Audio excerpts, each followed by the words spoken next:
This is Capital Update, your review of state government for the week ending Friday, June 3rd. I'm Teresa Marcinberg. The beginning of June means another hurricane season, and the direct message from state and federal officials is clear. Be prepared. On June 1st, Cara Irby joined executive leaders and emergency planners in South Florida as they echoed the need for everyone to protect their finances, their property, and their loved ones. The best time to prepare for a hurricane is before it hits. Preparing for the hurricane season has to be a priority for every Florida family.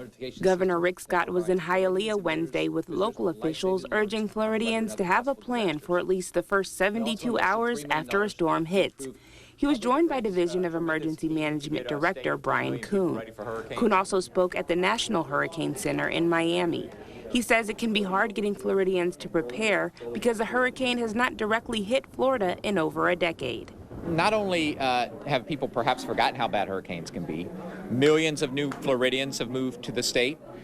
People who might have had some storm experience in the past but not truly experienced a bad hurricane, and so they don't understand necessarily how bad it can be. And so that's the challenge, is first educating them the fact that it can be very, very bad. It can be deadly.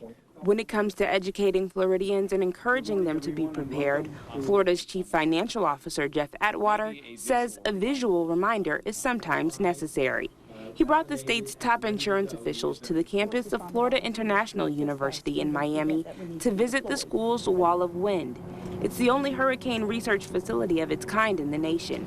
The group looked on as the house was enveloped in Category 2 force winds. Those that watched the demonstration inside got to come out to the Wall of Wind and assess the damage. The damage that you just saw exhibited with this wall of wind at 110 miles an hour, which is far from a Cat 3 or 4 or 5 that we have experienced in the past, the roof is gone. And what that could do, if, again, to life, to property.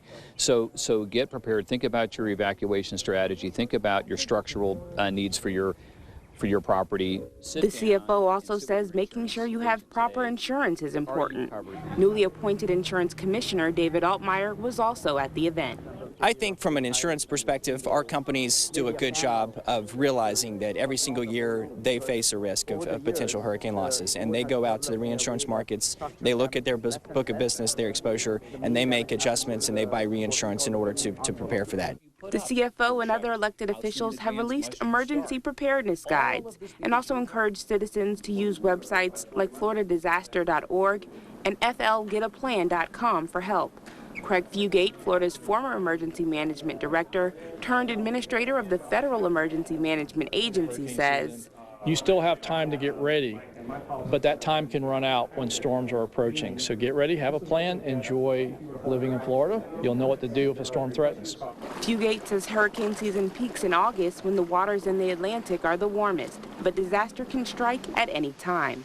Officials at the National Hurricane Center are predicting a near-normal hurricane season with 10 to 16 named storms. For Capital Update, I'm Cara Irby.